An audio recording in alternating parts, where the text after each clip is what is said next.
Now, disclaimer, being the president of a country, I can understand how that is a very serious role. And so I'm not saying that the president has no responsibility and nothing is their fault.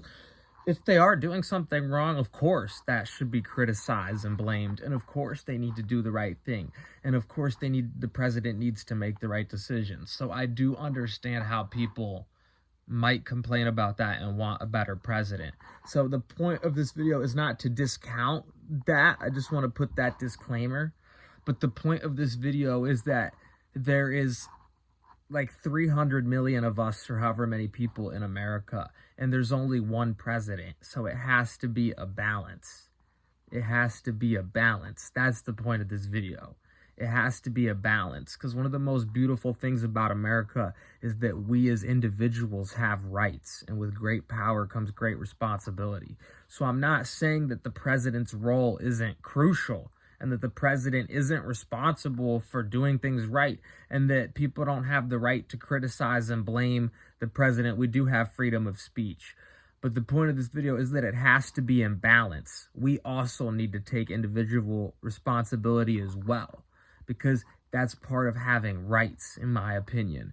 So I just wanted to throw this disclaimer out here, because I'm not saying that the role of the president isn't important, but what I'm really saying in this video is we have a role to play as well. So yeah, I just wanted to put that disclaimer. Now let's get to the actual video. I don't understand why people think things will get magically better just because we vote the right person into office. The whole premise of America was that we got away from Great Britain because they were a tyranny. No taxation without representation. But one of the most beautiful parts about America is that the states have individual rights. Like, for example, weed is federally illegal, but I can get weed in New York because it's legal in New York. And that's the beauty of America, is that the individuals, we have rights that the government can't take away from us. But with great power comes great responsibility. And that's what I'm saying is, at all these hours that everyone's like, hey, if Trump wasn't here, it would be better. Or, oh, if Bill Biden didn't do that, things would be better. It's like, okay, what if we grew community gardens as an individual state? If we can make weed legal in New York, we could probably solve New York hunger. If we have that much money coming out of our paycheck in taxes, I'm sure we could have kids that go to school, kids, free labor, garden class. Kids love being outside. We could have community gardens. We could have food cupboards everywhere with free food. We could start building community shelters that are integrated with nature, right? And we could pay people for that with tax money, some free food, free shelter. And now we don't have to slave away anymore because slaves got food and shelter taken care of. So we could take care of that for free just by making community gardens and just by building like sustainable homes that are like, you know, maybe solar powered in alignment with nature.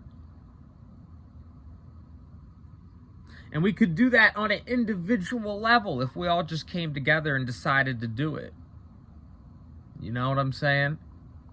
We don't need to wait for the federal government to overhaul everything. We can do things on a state level as well. We have that power. We can do things on an individual level as well. We have that power. Every day you vote with your dollar. What foods are you buying in the grocery store? Are you supporting a healthier planet, a healthier ecosystem? You want to know why healthy food is so expensive? It's all about supply and demand.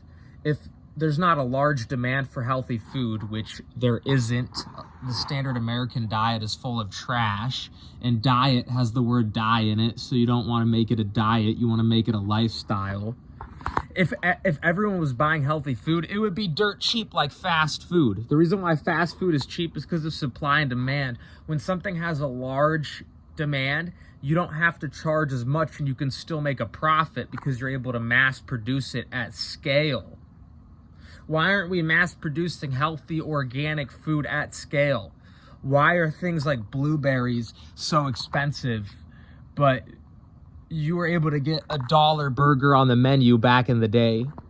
inflation's gotten kind of crazy lately. I don't know if you still can, but you guys get the point I'm trying to make. It's because the demand for healthy food is lesser. Fast food is extremely popular, and a lot of people aren't eating enough healthy food these days, so the demand is so low that these farmers have to charge so much just to stay afloat.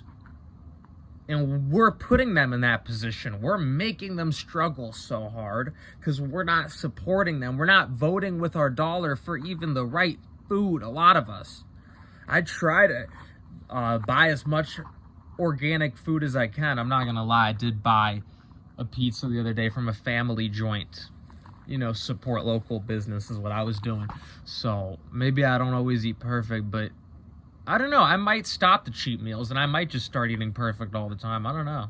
Because sometimes I think cheat meals are good, but sometimes I feel like it's not worth it. It's hard for me to really math it out sometimes. But is taste really worth health? But sometimes maybe tasting something, a different food is good for your health. Maybe sometimes a variety is good as well. So I can see the ups and downs of cheat meals, but the majority of people's entire life is a cheat meal. Half of you people in America don't even buy a decent amount of organic food.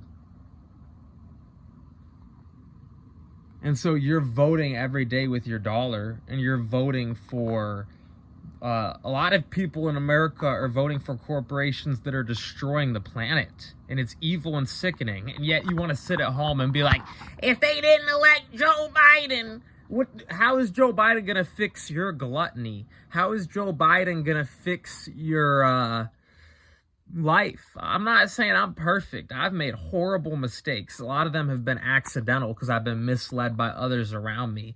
But I've made horrible mistakes, intentionally and unintentionally, and I pray for forgiveness. The thing is, God forgives everyone. He wants us all to be happy and thrive and succeed, in my opinion. And so I'm not saying I'm perfect and I'm better than anyone, but I'm saying we as a collective, if we as a collective individual aren't putting our heart into, trying to better ourselves as individuals, then how do we expect some president to save us? It doesn't make any sense. It's like 300 million of us, or however many are in America, and then it's like one president.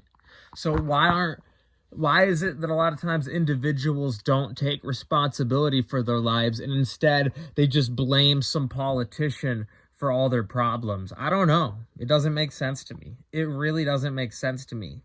Honestly, I don't get why people are like that. If anything, it makes more sense to blame like your parents, because they're the ones that are responsible for